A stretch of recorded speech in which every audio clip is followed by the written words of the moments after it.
Bonjour à tous. Aujourd'hui on se retrouve donc à Disneyland Paris. C'était un gros projet de venir ici et on loge à l'hôtel Santa Fe. Et donc on va tester ce soir et on va vous faire une review du restaurant La l'hôtel Cantina. Santa Fe, la Cantina. Donc le thème ça va être tout ce qui est un peu la route 66, tout ça. Voilà. Il y a des plats à base de cactus, des choses un peu... La Californie. Voilà, comme ça. Et Cars. Voilà. Donc on va vous faire une review pour le repas du soir qu'on va manger là maintenant. Et demain, le petit déjeuner, qui si je me trompe pas est un buffet à volonté. Alors voilà, on se retrouve ici parce que on va enregistrer une partie de la vidéo en voix off parce que justement il y avait beaucoup de bruit, c'était pas très pratique de filmer, en plus on tenait nos plateaux, tout ça, et du coup on va vous décrire tout d'ici, voilà. Donc là on va commencer avec la partie repas du soir, qui était donc en fait un buffet à volonté sur le thème de la cuisine sud-américaine principalement. Je vais vous expliquer un peu comment ça se passe pour l'arrivée au restaurant, surtout si vous avez déjà votre Magic Pass avec le repas inclus à la réservation, ou alors si vous ne l'avez pas, nous on ne l'avait pas, et du coup en fait ce qui se passe c'est que avant d'accéder au restaurant vous passez à une caisse. C'est 32 € par personne. Voilà, et en fait vous payez et ensuite vous allez au buffet, comme ça vous pouvez partir dès que vous avez fini. Voilà. Et si vous avez le repas inclus dans votre réservation hôtel, c'est avec votre Magic Pass, vous présentez le Magic Pass de... Je crois un seul Magic Pass suffit si vous avez réservé ensemble. Et puis ça vous débite un crédit repas. Voilà, ça enlève le crédit et puis c'est bon. Et d'ailleurs pareil pour le petit déj, mais on reviendra après dessus, puisqu'on a commencé par le repas du soir et le lendemain on a fait le petit déj. Donc notre première assiette c'était un type entrée, donc on a pris des petits nachos avec de la sauce au fromage. On pouvait se servir en sauce au fromage. Il y avait du maïs grillé qui était très très bon je trouve. Puis alors surtout il y avait une soupe de maïs extrêmement bonne. On en a repris plusieurs fois, c'était vraiment très bon. Donc après on a pris des empanadas. Alors c'est une spécialité espagnole qui en fait c'est de la pâte feuilletée avec comme un peu un ravioli mais espagnol quoi. Voilà, c'est fourré avec des choses à l'intérieur, c'est vachement bon. Donc c'était aux légumes. Ce qui était bien c'est qu'il y avait pas mal de choses quand on mangeait pas de viande. Ouais. En fait, la viande était bien séparée adapté du aux reste. végétariens, même je crois qu'ils font de la nourriture cachère, enfin voilà. Ouais, c'est vachement bien pour les gens qui ont des régimes particuliers. Voilà. Et puis ensuite, il y avait aussi un petit stand où, bien sûr, tout était inclus, hein, où on pouvait faire des sortes de wraps ou de tortillas. Alors, voilà, il y avait un peu de choix, pas énormément, c'est vrai. Donc voilà, vous preniez votre crêpe et il y avait du guacamole, de la sauce salsa, de la viande. Alors je pense que c'est intéressant quand vous mangez de la viande. Quand vous mangez pas de viande, c'est un peu moins intéressant. Il y avait, je crois, des poivrons, des petits légumes voilà, comme ça. Bon, c'était pas super honnêtement, mais je pense qu'avec de la viande, ça devait être pas mal. Et parce qu'en fait, c'était froid plutôt, parce que forcément, ils ne pouvaient pas trop maintenir au chaud le stand. Alors bon, voilà. Je pense que si vous mangez de la viande, c'est intéressant, sinon, à voir. Il y avait aussi une poêlée aux légumes et aux champignons, aux cèpes, qui était vraiment très très bonne. Alors, toi t'en as pas pris, mais franchement, je peux vous dire que c'était vraiment bon, bien assaisonné. Et enfin, on a pris une belle assiette de dessert. Voilà. Donc moi, j'avais pris un muffin à la vanille, citron, quelque chose comme ça, je suis plus sûr, mais quelque chose comme ça, voilà, il y a de la crème dessus, avec une tarte, c'était quoi, à la cerise? À la cerise, ouais. C'est ça, bon, très sucré forcément, c'est une sorte de confiture, quoi, mais bon, c'était bon, hein, c'était normal, ça devait pas être fait sur place, mais c'était très correct. Et moi, du coup, j'avais pris un bol de riz au lait, qui était très très bon, mais bon, c'était pas non plus la qualité d'un riz au lait dans un restaurant, ça se sentait que c'était pas vraiment fait sur place. Et puis, il y avait un petit gâteau chocolat banane, qui était vraiment très bon, mais assez amer. Donc si vous aimez pas trop le chocolat noir, je vous déconseille. Alors voilà, le lendemain, du coup, on est retourné à la Cantina, donc c'est ce restaurant, qui fait aussi, du coup, le petit déjeuner. On y est allé pour 7 heures, parce qu'on avait l'heure de magie supplémentaire à 8 heures, donc on voulait vraiment pas être en retard. 8h30. 8h30, oui. Et donc, je crois que ça ouvre à 6h. Il me semble, oui, 6 heures. Et donc, voilà, vous pouvez voir sur la vidéo. Donc, bien sûr, il y a des croissants, des pains au chocolat, il y en a beaucoup.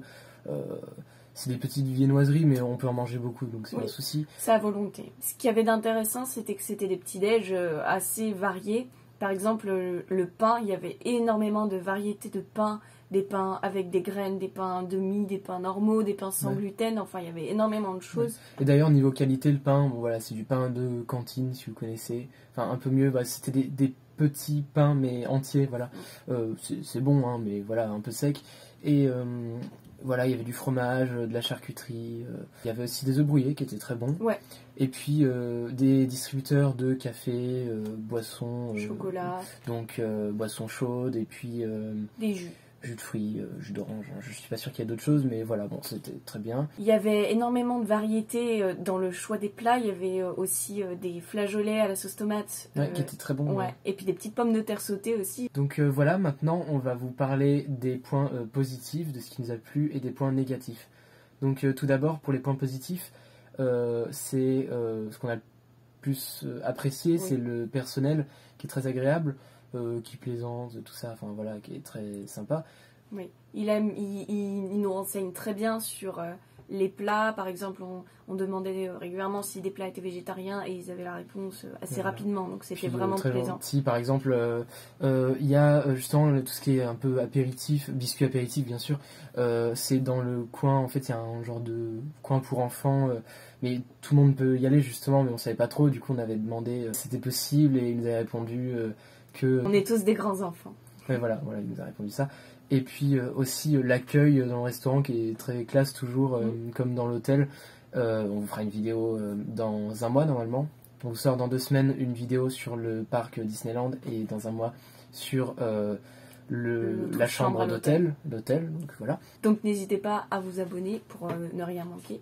Voilà. Et puis surtout, il y a notre Discord aussi dans la description où on parle de parc, de plein de choses. Voilà. Si vous avez des questions sur notre séjour, on sera ravis d'y répondre. On est très actifs. Fin de la parenthèse. Du coup, le personnel est super. Tout se fait très rapidement, même quand il y a beaucoup de monde, parce que nous, il y avait du monde. Du coup, sur un autre point positif, c'était la qualité de la nourriture qui était très très bonne. Alors évidemment, c'est pas un resto gastronomique, mais... Et tout ne doit pas être fait sur place, sur tous les desserts, mais après, il y a des choses quand même qui doivent l'être. Franchement, c'était très bon, on a bien mangé, c'était vraiment de la bonne qualité sur la nourriture. Autre point positif maintenant, c'est le prix du repas, sachant que c'est un prix de parc, donc les prix de parc c'est toujours, on va dire, 5 € plus élevé qu'un restaurant classique, hein, ou qu'un snack classique. Donc là c'est 32 € par adulte. Alors ça ferait beaucoup si c'était pas à volonté, mais là étant donné que c'est à volonté, si vous mangez beaucoup ça va être rentable. Je pense pour la qualité des services, de la nourriture, dans un parc c'est vraiment très bien. Maintenant, on va vous parler des points négatifs. Déjà, la vaisselle qui est assez propre globalement, mais bon, il y a quand même beaucoup... Les couverts peuvent être sales, et le problème, c'est que si vous voulez de nouveaux couverts, il me semble qu'il faut en redemander. On peut pas en prendre comme ça. Non, on peut pas se servir en couvert. C'est ça. Il faut en demander. Pareil, si vous voulez un plateau, on vous donne pas de base, faut le demander. Alors, c'est pas grave, mais il faut savoir, en fait, on peut être un peu perdu en se disant où sont les plateaux, quoi. Pareil pour la carafe d'eau, on nous avait pas expliqué, du coup on a dû demander à des gens, des clients du restaurant, comment ils avaient eu leur carafe d'eau, parce que... Voilà. Et pareil, il faut demander en fait à ce qu'on vous en donne. Du coup, autre point négatif, c'est... la carte, qui est jamais vraiment exacte. Ouais, ça c'est un vrai problème à Disney, tout le monde le dit, hein, que ce soit dans le parc ou en dehors. Il y a des choses sur la carte, alors est-ce que le menu change, je sais pas, mais en fait... On avait vu qu'il y avait des plats à base de cactus, tout ça. Un gâteau chocolat avocat. Voilà, bon, on l'a pas vu. Autant ne pas mettre de carte si ça se renouvelle. Mais bon. Et puis pareil pour les boissons, c'est encore un problème de disponibilité de ce qu'il y a sur les cartes. Voilà, on nous dit qu'il y a des iced tea un peu spéciaux à différentes saveurs. À la framboise, il y avait des Sprites à la framboise aussi. Ouais, voilà. Ce sont des choses qu'on n'a pas l'habitude de trouver. Du coup, ça nous intéressait, et quand on a demandé, ils nous ont dit qu'il n'y en avait pas. Voilà, on a demandé au moins 3 boissons de ce genre et aucune n'était disponible. Ils n'ont pas, et c'est pas annoncé avant. Et ça, c'est un vrai problème parce que c'est ça de partout. En fait, on demande quelque chose et ils n'ont pas, et ils le marquent pas. Et puis, j'ai pris l'initiative de demander s'ils avaient un iced tea classique, juste à la pêche. Et ils en avaient, mais voilà, ils nous avaient même pas, même si la personne était très gentille, elle nous a pas proposé de prendre un iced tea classique, quoi. Voilà. Encore un point négatif, c'est le prix du petit déjeuner qui est de 24 € pour des adultes. C'est le prix assez proche de celui du repas justement, mais forcément c'est beaucoup moins copieux quand même un petit déjeuner Donc là, pour le coup, c'est pas très rentable, mais bon, c'est quand même bien pratique. Donc voilà, vous l'aurez compris, ce restaurant, c'est plutôt une très bonne expérience, malgré les 2-3 points négatifs qu'on a soulevés. Ça ne gâche pas le repas. Oui, puis voilà. aussi, c'est assez immersif. Oui, les décors sont jolis, il y a une grande diversité au niveau de la nourriture, donc voilà, tout le monde trouvera son bonheur, je pense, quel que soit le régime, quel que soit les goûts, quel que soit ce que vous avez l'habitude de consommer, notamment pour le petit déjeuner. Donc pour nous, c'est un oui, c'est un plus, parce que c'est quand même très pratique, surtout si vous séjournez à l'hôtel pour le petit déjeuner et puis le dîner du soir, c'est juste à proximité.